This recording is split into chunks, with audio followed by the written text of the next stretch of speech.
ఓ wow. అందరూ occasion చూసి లొకేషన్కి వస్తారు. నేను మాత్రం నా చావ్ అకేషన్కి ఈ బ్యూటిఫుల్ లొకేషన్కి వచ్చాను. ఇదే నేను చచ్చిపోవడానికి రైట్ లొకేషన్. చాలా ఎత్తుంది బాబాయ్. వెళ్ళేటప్పుడు మెల్లంగా ఎక్కి వచ్చేటప్పుడు దూకేద్దాంలే.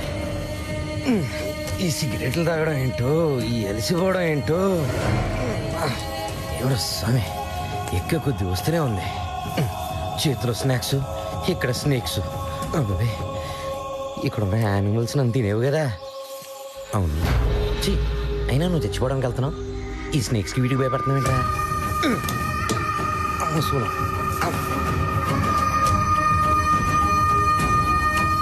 ఆహా, what a lovely and fantastic location to die.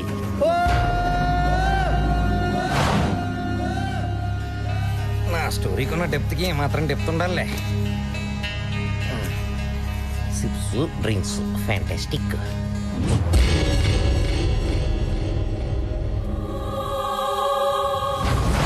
తను లేకుండానే బతకలేను.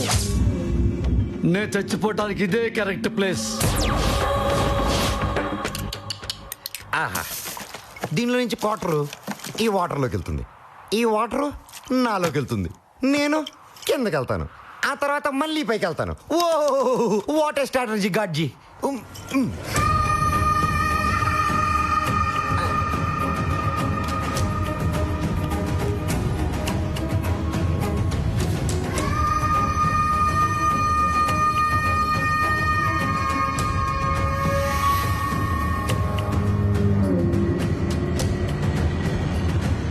వీడోడు నా కాంపిటీషన్. వీడబ్బా టైటానిక్ హీరోలాగా పోజ్ ఒకటి. దుగు దుగు దుగు, టమాటో పగిలినట్టు పగులుతావు.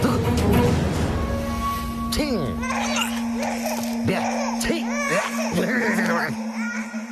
ఏమియో ఆ మాత్రం దూకలేనాడువే, ఎంత దూరం ఎందుకు వచ్చావయ్యా? బే ఆ నోరుమి చూడలేకపోతున్నావు.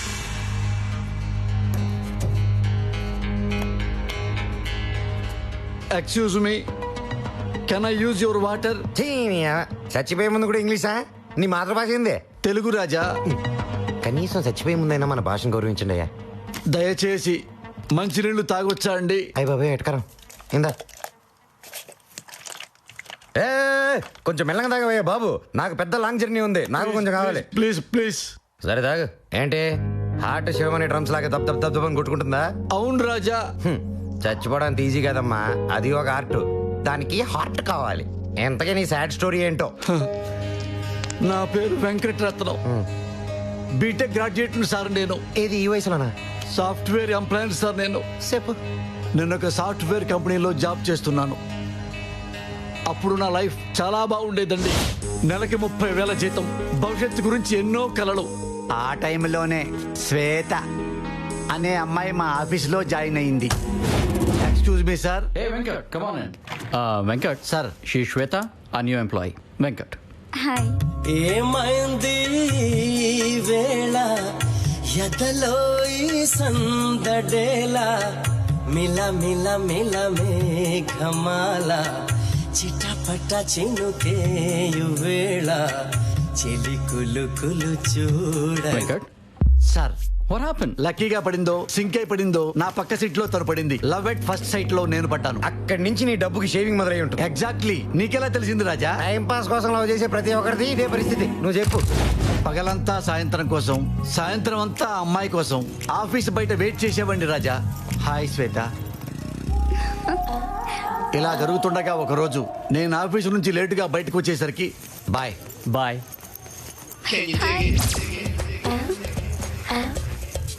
నన్నా హాయ్ హాయ్. మీకోసమే ఎదురు చూస్తున్నా. నా కోసమా? మా ఎందుకు శ్వేత?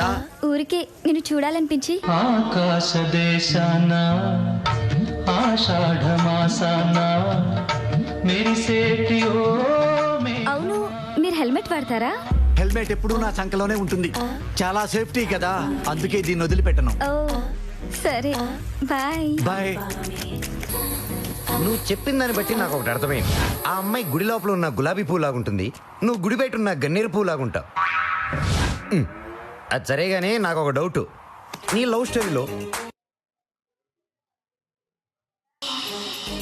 హెల్మెట్ పెట్టుకోవటం అంటే నాకు అర్థమైందిలే మిగతా స్టోరీ చెప్పు. వన్ ఫైన్ మార్నింగ్ మేమిద్దరం కలిసి కాఫీ డేకి వెళ్ళాం. అప్పుడు శ్వేత నాతో ఏముందో తెలుసా? Venkat I love you. నేను నిన్ను మొదటిసారి చూసినప్పుడే లవ్ లో పడిపోయాను. Love at first sight. ఆ మాట విన్నాక నేనే భూమి మీనే లేను. నువ్వే కదా బ్రదరు, ఏ మగాడైనా అలాగే ఉన్నాడు. ఆ మాట వినంగానే అటు ఆకాశంలో కాదు ఇటు భూమి మీద కాదు మధ్యలో త్రిశంక స్వర్గం. నీ సంగతి చెప్పు. ఆ అమ్మాయి నన్ను ప్రేమించింది అన్న సంగతి తెలిసిన తర్వాత మేమిద్దరం సంతోషంగా చాలా రోజులు ఎంజాయ్ చేశాం. ఏమేం చేశారు? పార్కులకు వెళ్ళాం, క్లబ్బులకు వెళ్ళాం, పబ్బులకు వెళ్ళాం, సినిమా హాళ్ళకి వెళ్ళాం, చాలా చాలా తిరిగాం. సరే, ఇవన్నీ తిరిగిన తర్వాత 3 నెలలు వచ్చేసిందా? ఛే, ఐఎమ్ ఏ వర్జిన్ మ్యాన్. ఆ అమ్మాయిని టచ్ కూడా చేయలేదు నేను. ఆ విషయం నీ ఫేస్ బేస్ చూస్తుంటే అర్థమవుతుంది. నేను అడిగింది మంచి ఉద్దేశంతో. మీకు బ్రేక్ అయ్యేదానికి 3 నెలలు పట్టిందా అని అడుగుతున్నా. 6 months. మిగతా స్టోరీ చెప్పు. చూపులతో గుచ్చి గుచ్చి చంపకే మేరే హాయ్. Madam bill. Venkat Swetha, bill. నిన్ను చూసినందుకు యూ సిల్లీ. తిన్నదానికి నీ స్వీట్ వాయిస్ తో స్వీట్ గా బిల్ ఎంతో చెప్పు, డబ్బులు ఇస్తా. 1680. How much? 1680. నా దగ్గర 1500 ఉన్నాయి శ్వేత. ఏంటి 1500? నాలాంటి అందమైన అమ్మాయితో బయటకు వచ్చేటప్పుడు డబ్బులు ఎక్కువ తెచ్చుకోవాలని నీకు తెలీదా? నేను ఇది కూడా కరెంట్ బిల్లు కోసం తెచ్చాను. జనరల్ గా 300 కంటే ఎక్కువ పెట్టుకోను శ్వేత. షిట్. ఆ 1500 ఇవ్వు. Excuse me, bill. Thank you madam. ఇక వెళ్దామా? శ్వేత, ఏంటి? నీతో ఓ మాట మాట్లాడాలి శ్వేత. చెప్పు. మాది బిల్లు మిడిల్ క్లాస్ ఫ్యామిలీ శ్వేత. మేము చాలా పేదవాళ్ళం. మా అమ్మకి ఆరోగ్యం బాగోదు. మాకు ఆరోగ్యశ్రీ కార్డు లేదు. అందుకే నన్ను అందరూ కంజూస్ అంటారు. మనిద్దరికి పెళ్ళైపోయిన తర్వాత ఈ హైదరాబాద్ లోనే సింగిల్ బెడ్రూమ్ ఫ్లాట్ లో 4 ఉండాలి శ్వేత. నలుగురా? ఎవరెవరు? నువ్వు, నేను, మా అమ్మ, మా నాన్న. సింగిల్ బెడ్రూమ్ లో 4? నా డబ్బులతో ఇల్లు మొత్తం నేను మెయింటైన్ చేసుకుంటాను. నీ జీతం అమ్మ మందులకు సరిపోతుంది. ఎప్పుడైనా సినిమాకి వెళ్ళాలనుకో శ్వేత, ఒక పైరసీ సీడీ కొందాం. 4 కామన్ గా చూసుకోవచ్చు. డబ్బులు సేవ్ అవుతాయి. ఓకేనా శ్వేత? నేను తనతో మాట్లాడిన తర్వాత హార్ట్ అటాక్ వచ్చింది. ఎవరికి? ఆ అమ్మాయికేనా? అప్పుడే ఎక్స్పెక్ట్ చేశా. కాదు రాజా, మా అమ్మకే. ఓ సారీ. దాంతో ఊరెళ్లాల్సి వచ్చింది. మా ఇద్దరి మధ్య గ్యాప్ వచ్చింది. దాని తర్వాత ఒక రోజు ఆఫీస్కి వెళ్ళాను. My dear staff, can I have your attention please? I'm going to get married. ఎవరు సార్ ఆ లక్కీ గర్ల్? She is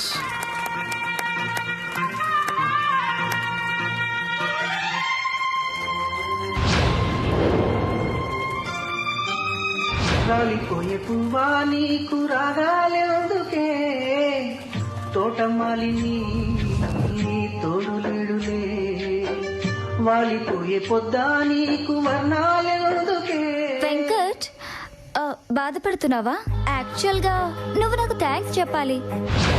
ఎందుకంటే మనం పెళ్లి చేసుకున్నాం అనుకో, నాకు మీ ఇల్లు ఫ్యామిలీ నచ్చలేదనుకో, మనకి గొడవ అవుద్ది. మీ అమ్మకి హార్ట్ అటాక్ వస్తుంది. అత్తను చంపిన కోడలు అని టీవీలో హెడ్లైన్స్. అవసరమా? చూసావా నీకెంత ఫేవర్ చేశానో. పైగా ఈ రోజే బాస్ నాకు ప్రపోజ్ చేశాడు. నో అంటే ఫీల్ అవుతాడు. అందుకే ఓకే చేశాను. వెంకట్, ఈ విషయం ఎవరికి చెప్పావనుకుంటున్నాను. నువ్వు అంత కమర్షియల్ కాదులే. నీకున్న మంచి మనసుకి మంచి అమ్మాయి వస్తుంది. నా పెళ్లికి తప్పనిసరిగా రావాలి. వస్తావు కూడా. వెళ్తాను. వెంకట్, ఏం లేదు, నువ్వు నాకు 180 రూపీస్ ఇవ్వాలి. ఆ రోజు కాఫీ డేలో బిల్ పే చేశాను. అవి ఇచ్చేస్తే 100 చేంజ్ లేదు. పర్లేదా? నువ్వే చేంజ్ అయిపోయావు. నాకు ఈ చేంజ్ అక్కర్లేదు. Sorry, bye. అయ్యో అయ్యో అయ్యో అయ్యో, అది గులాబీ పువ్వు అన్నాను బాసు, అది గడ్డి పువ్వు. నీతో ఇంత నాకిచ్చేసిందా? ఇన్విటేషన్ కార్డులో ఉండాల్సిన నీ పేరు ఇన్విటేషన్ కవర్ మీద రాసిందా? చాలా దారుణం బాసు. అవును రాజా. నువ్వేం బాధపడకు బాసు, ఈ అమ్మాయిలందరూ ఇంతే. ఫస్ట్ మనసు అడుగుతారు, ఆ తర్వాత మెడలో గొలుసు అడుగుతారు. ఏది ఇవ్వకపోయినా బొక్క మనకే. అయినా ఈ అమ్మాయిలు బ్రదరు స్మైల్ ఇస్తే లైన్ స్టోరీ, లైన్ ఇస్తే లవ్ స్టోరీ, లవ్ చేస్తే హార్ట్ స్టోరీ, హార్ట్ ఇస్తే లైఫ్ స్టోరీ. అదే హ్యాండ్ ఇస్తే అది క్రైమ్ స్టోరీ. మన అబ్బాయిలు కొబ్బరికాయలు లాంటి వాళ్ళు. బయట నుంచి చూడడానికి స్ట్రాంగ్ గా ఉన్న లోపల మెత్తగా సాఫ్ట్ గా ఉంటారు. అదే మన అమ్మాయిలు ఆనియన్స్ లాంటి వాళ్ళు. కట్ చేసే కొద్ది కన్నీళ్ళే ఆ కన్నీళ్ళు ఆనంద బాష్పాలుగా మార్చుకోవడానికి మన అబ్బాయిలకి అవసరం. మ్మ్. నాకంత ధైర్యం లేదు రాజా. సరే నీ గర్ల్ ఫ్రెండ్ పెళ్ళి ఎప్పుడో చెప్పు. ఈరోజే రాజా, ఈరోజే రాజా. అంటే ఈ రోజు చచ్చిపోయి పెళ్లి ఆపేద్దానే? కాదు, నేను చచ్చిపోయి శ్వేత మీద నాకెంత ప్రేమ ఉందో తెలియజెప్పడానికి రాజా. ఏంటి తెలిసేది నా జిప్పు. నువ్వు చచ్చిపోతే ఆ అమ్మాయి బాధపడదు బాసు, ఫుల్గా హ్యాపీ అయిపోతుంది. ఎందుకంటే నీతో పాటు నిజం కూడా చచ్చిపోతుంది కాబట్టి. అయినా నాకు ఒకటి అర్థం కాలేదు బాసు, ఎవరైనా లవ్లో ఫెయిల్ అయిపోయి గడ్డ మించుతారు, నువ్వేంటి గడ్డ మించి లవ్లో ఫెయిల్ అయిపోయావు? నీకేం తెలుసయ్యా నా బాధ? నాలాగా నువ్వు కూడా ప్రేమించుంటే తెలిసేది ఆ ప్రేమ బాధ ఏంటో.